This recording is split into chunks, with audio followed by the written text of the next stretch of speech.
Hello and welcome to my easy to understand guide to the title sequence for the TV show Humans. This is relevant to you if you are studying the EDUCAS exam board component 2, section A, which is the television in a kind of global age. Humans is just one of the optional set texts, so not all schools will study this. I have got other videos about Humans and The Returned as well, but I thought this video could focus specifically on the title sequence because the specification does state that students should have a good understanding of specific scenes from that set episode, which is episode 1, series 1, and they specifically reference the title sequence. So I can't say for sure it will ever come up in a question, but you never know. So I thought I would just go through the title sequence and make sure that everyone understands how it's constructed, why it is the way it is, and how it might appeal to an audience. The title sequence in itself is a kind of giant montage of lots of different shots. Some are filmed specifically for the title sequence, and some are what we call archive footage. So there is some real footage of real scientific things that have happened. And that combination of the real and the unreal is something that you can see mirrored in Humans in terms of their marketing as well, which you might have listened to in one of my other videos. They kind of like to blur the lines between fantasy and reality quite a lot. So including this archive footage of, real robots and real scientific discoveries that were made in the past, as well as their fictionalized storylines and narratives, is a great way of making the audience feel as though this story in Humans as a series is something that really could happen. There are lots of scientific shots and scientific iconography in this opening sequence. So you have things like cells dividing, you have robots playing chess, there's lots of a blue kind of tinge as though it's had like a blue filter applied to it, and we often think of that colour blue signifying science and future and technology. There's images of surgery and x-rays being performed, and so there's this scientific images really helps to set the scene for this being a sci-fi in terms of genre. The music helps to create a tone for the piece, and non-diegetic soundtracks often do this. You've got the kind of piano and the violins being played on screen, but you get the sound of kind of a quite fast-paced, dramatic, non-diegetic score, and it almost sounds, you've got like heart monitor sounds, it's quite tense. And so it adds to this idea of this being a kind of thriller, and having elements of kind of drama within the narrative. And it helps the kind of heart monitor noise and the heart monitor images on the screen help to maybe connote that this is about life and the elements that make up what is when someone is living or dead, which is, reflected in the narrative itself, whether the audience can tell who is really alive and who is a synth. There's images of things like nerve cells and almost like electricity running through them, petri dishes, and this idea, I suppose, of what makes us alive and what, is there something biological within our nerves that creates life? It's almost a bit Frankenstein's monster. So there's lots of images that add to that feeling of sci-fi and things becoming alive. The programme makers have also used newspapers as though they kind of made up these fictionalised newspaper stories for the title sequence, featuring characters from the show.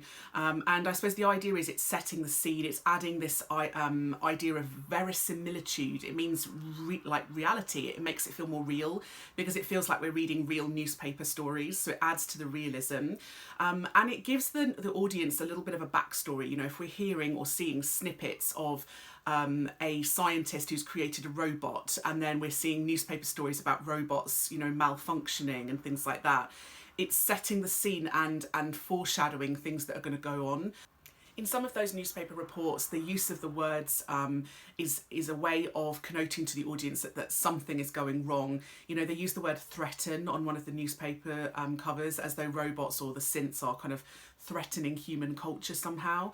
So they're very careful about the words they use within that title sequence, and it just helps to hint that this is not, a fun, family-friendly, light-hearted artificial robot kind of film, that there's going to be something a little bit dark and thrilling about this storyline, and that something is probably going to go wrong.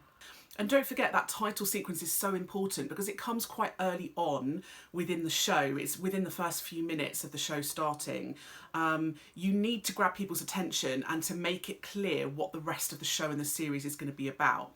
So using all these kind of hints to the audience about what's going to happen is a good way of keeping them engaged and making them carry on watching. There's a really huge feel of a global nature in this title sequence. We see images from all around the world in the montage. So there's clearly some Japanese imagery with a Japanese robot. There's an Australian newspaper. There's a sort of TV news report, which I'm not sure whether you can tell what country it's from, but a lot of these are kind of hints at other countries and potentially, things that have happened around the world. So it makes it feel like this humans synth problem is something that is worldwide, which might add a bit of drama and tension. But it could also potentially engage a worldwide audience. If you are a large company making a mainstream big budget TV show, you want it to appeal to a global audience. So kind of bringing in elements of other cultures in the title sequence is a good way of making it appeal to other people around the world. As well as lots of images of science and robots and technology in the opening sequence, there's lots of human elements as well. So there's human nerve cells, there's a human iris towards the end, there's some human skin on a hand as well, and all of these kind of, the juxtaposition of the human imagery and the robotic artificial imagery helps to create those kind of binary opposites, and it hints that the narrative of the show is going to be about the juxtaposition of humans and artificial technology. You obviously have lots of names of actors coming up throughout the title sequence, and fans of those actors might be engaged by seeing those names on the screen. However, most of the actors were reasonably unknown when they first started in the series. But right at the end of the title sequence, and coming up on screen in quite a prominent way, it says, "and William Hurt." Now, William Hurt is quite a well-known actor. He's been in quite a few films, and a lot of films that were about science and technology and things going wrong. So he almost acts as an intertextual reference to other products within the similar genre, and he would appeal to an audience because he's quite a big well-known name. Having a celebrity attached to your programme makes it seem more exciting, it makes it seem more engaging, and he would be a big part of the appeal for many audiences globally. So it makes sense for them to reference his name in quite a prominent fashion. Towards the end of the opening sequence as well, we get some kind of blue marks on the screen that seem to line up. Now, they remind me a lot of chromosomes. If you see pictures of chromosomes, then they look a lot like that. And I'm not a scientist, as you've probably realised, but I do think it will hint at that idea of humans and what makes people human and what's inside us biologically, and whether that is different to what's inside the synths. And we get that impression as well when we see the actual title, Humans, come up at the end of the show. The text, it feels quite scientific and futuristic because it's this nice like sans serif, thin font that we often see on sci-fi programs and films. And you get the upside down A within the humans, which is this idea, I guess, that, something is wrong, there's something flipped. It's not quite right, and so even the use of the typography within that title is a good way of hinting that something is going to go wrong with this whole synth project. So that was my very short, very simple, easy to understand guide to that title sequence for Humans. Don't forget to hit subscribe, check out all my other videos that are relevant to both GCSE and A-level media studies students, and don't forget to leave a comment below if there's anything in particular that you want me to do a video about.